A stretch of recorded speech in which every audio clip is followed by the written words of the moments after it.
Good evening. This is your host, Dan Stafford, with the Midwestern Geek in Cali, www.midwesterngeekincali.com.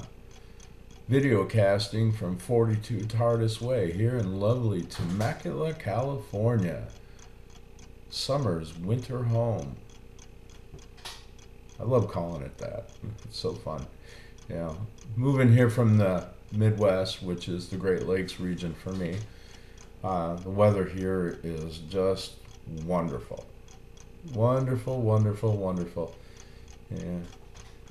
Little back history. I broke a left ankle shoveling snow in February of 2009 in my driveway in the far western Chicago suburbs. Broke it in 3 places and it's still full of metal. Isn't that fun? Yeah. You think I don't love this place? I sure do. All right, on to more fun things. Well, maybe not so fun. Yeah, you see that big eruption going on in Hawaii right now. That's an ongoing thing on the big island out there. And this makes me think, well, that's not the only thing that makes me think. I have an app on my phone that shows earthquakes all over the world. And of course, California is kind of known for that stuff. We've had swarms of little earthquakes out here over the last, I want to say 3 weeks or so. Lots of little ones, which in earthquake land is good. You want lots of little earthquakes and not one big earthquake. Lots of little ones, yeah. Much better idea. Basically they say lots of little earthquakes tend to release stress gradually on plate shift, fault lines and such, rather than one big boomer, so to speak. So that's a good thing. But earthquakes in general, let's talk about this. And volcanoes. Well, as we know, they're all related to the movement of the crust of the earth. And the crust of the earth moves for many reasons. Gravitational effects due to the moon do a little bit. Tidal effects. But this is an idea I had back in 2005, I want to say. Yeah, it was 2005. Actually, and I posed it to Earth Talk, which supposedly can answer scientific questions. Usually they can. This particular one, they didn't know. So here's the idea. Say you take a ball, right? A beach ball. Let's go with that. A beach ball, because usually you can kind of squish a beach ball, right? And you can squeeze a beach ball pretty good. And you squeeze the beach ball, press in on the sides, right? And anybody that's ever squeezed a beach ball good knows the top and the bottom bulges out when you squeeze the sides. Same thing with a basketball or whatever, what have you.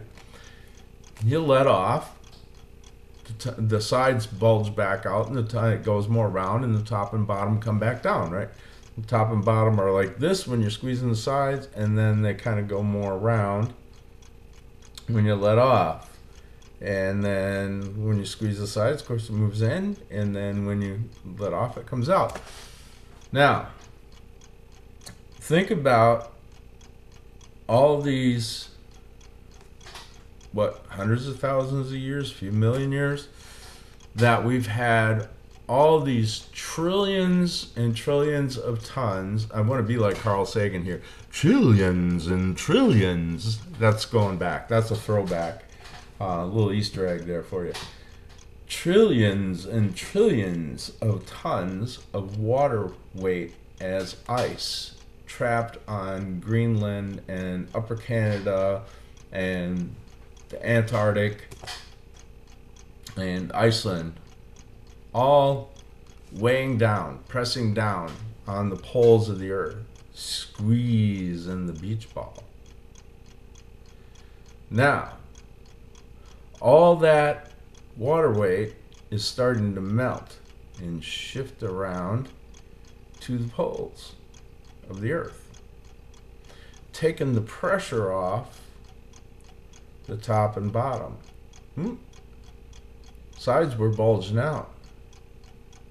They're not bulging out as much anymore. Now, in the crust of the Earth, we're probably talking matters of inches, feet, I don't know, millimeters, meters, probably more on the order of millimeters or centimeters would be my guess. Centimeter and an inch are kind of comparable, not quite, not exactly, but a meter's like 3 feet and a foot's 12 inches. So 36 inches to a meter, roughly 36 inches to a yard. It's probably pretty close to that. Just so we have some crosstalk between metric folks and English, old standard English measurement folks. So, still, the movement of the Earth's crust in terms of multiple centimeters, that's going to do things to fault lines. That's going to do things to volcanoes that have like rock caps in them that are holding magma back. Not only that, but if you think about it, when an ice skater is going round and round and round, and then they let their arms out, what happens? They slow down. Their spin slows, right? Now, all that water weight is up, like the ice skaters got their arms in, right? And then it's going down to the equator, and the arms are spreading a little bit. So you're messing a little bit with the rotation of the Earth. You're messing with trillions and trillions of tons of water weight shifting around on the surface of the Earth. You really think that this is gonna make for stable volcanoes and stable fault lines all over the world? Just think about that. Think about that. And think about what's going on in Hawaii now. Swarms of earthquakes in California. The big earthquakes like Banda Aceh, where it was an earthquake out in the Indian Ocean that caused a tsunami, and 250,000 people lost their lives due to that. You can't shift all this water around on the planet and not have consequences. It's just not going to happen. So, I wanted you to think about that one for a little bit. And then, let's go on to something fun. Saturday, I found out there's going to be a ComiCon on Saturday. And a good friend of mine, Charles McKee, with IESportsnews.com. I'm the back-end technical support for IESportsnews.com. I've helped Charles out with the website and the mechanics and the technical aspects of it. And we've been having some fun, and as a thank you, he helped me get a press pass for ComiCon Revolution in Ontario, California, which is coming up this weekend, and I just found out yesterday. All right. Not only that, but a gal who I used to follow online long time ago, I probably want to say back in the 2004-2005 era when she just started out, and I've followed her blog for a while, and on and off since then. She goes by Hot Nerd Girl. I think she's doing a panel there on Sunday. I won't be making the con on Sunday. I found out too late to plan a double day, but I think I'm going to make some time there this Saturday. So that ought to be a lot of fun. I've been to C2E2 in Chicago, which is ComiCon and Entertainment Expo, CCEE, C2E2. It is Chicago's version of Comic-Con, and it's huge. We're talking 3-4 football fields. Now, Comic-Con Revolution in Ontario, this is not the original Comic-Con. That's huge. That's in San Diego in the summer. And that thing is, I want to say, $400 or $500 for a ticket. Well, Comic-Con Revolution in Ontario, I think, is still around $15 for a ticket. And C2E2 in Chicago is on the order of $25, $35 for a ticket. At least it was back in 2013, 2014, that time frame. So I'm looking forward to it. These small cons can, I don't know how small it is. I can't really say. I have not been to Comic-Con Revolution ever before. I'm looking forward to it because now I know about it. If they're doing it in Ontario again next year, that's like 45 minutes or so from here.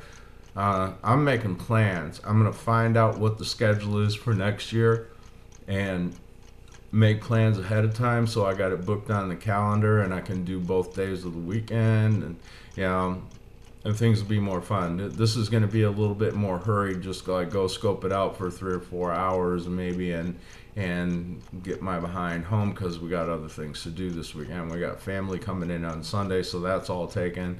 So a little time on Saturday, I'm thinking, and we'll see. I don't know if Charles is going to get to go along with me or not. I think he might have had something to do on Saturday and doesn't really have a ride for Sunday. He's not able to drive right now for basically health reasons, and I won't go further with that. But eventually he'll get back there, and no, it's not like he did anything wrong, so don't go there. It's just one of those things that life deals you a rough hand, Charles. Man. Yeah. All right, brother. I'll shut up now. But he's a good guy, and I'm glad to be able to help him out, and I'm very grateful that he did this for me, and I will go and enjoy the con and have a lot of fun there.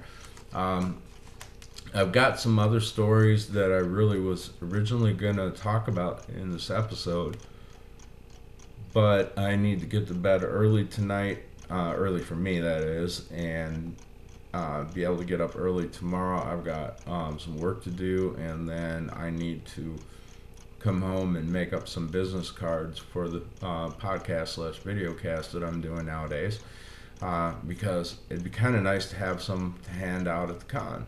So I'm gonna make up a few and take them to the con with me, maybe 40 or 50 or so, and have fun with that.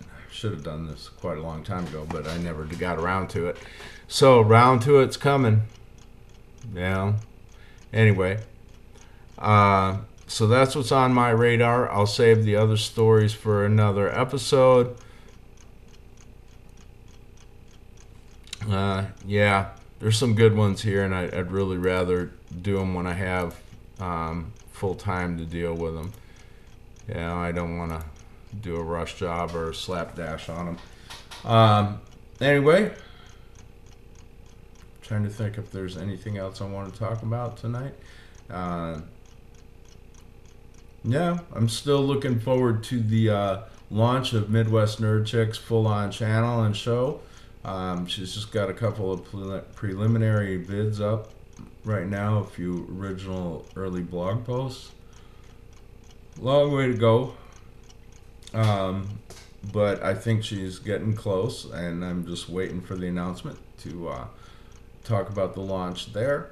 And I'm playing the cigar box guitar, and I am learning variable length subnet masking in IP version 4 and version 6 in IT school. Variable length subnet masking. Think math. Think lots of math and think figuring out patterns of numbers and trying to memorize that stuff. When you go for the certification test, you can't even take a pen and paper with you in the test booth. They have basically small dry erase boards about the size of an 8.5 by 11 sheet of paper and a marker, and that's all you can have in there. You can't even take a jacket or a flannel shirt. Bye. You know, can't take that in there. Nothing. They don't want you to be able to bring anything in that might assist you with the test. With the test, it's all got to be out of your nugget. And then they also don't want you to be able to take anything out, like answers. So, anyway, that's that. I'm plugging away on that. I'm having fun with the cigar box guitar. Thank you, Dad. I'm loving the thing. Really enjoying learning it. And I think that's it for tonight. So, as I want to say, may there never be a rogue wave in your coffee mug. And happy Vulcan fingers to you from the agent of 42. Peace and long life. Live long and prosper. And thank you for listening. And you can find us at www.midwesterngeek-in-Cali. I believe this is going to be episode 54. That's www.midwesterngeekincali.com, at MidwestGeek-Cali on Twitter, and of course Midwestern Geek in Cali, both page and group on Facebook. And with that, good night, y'all.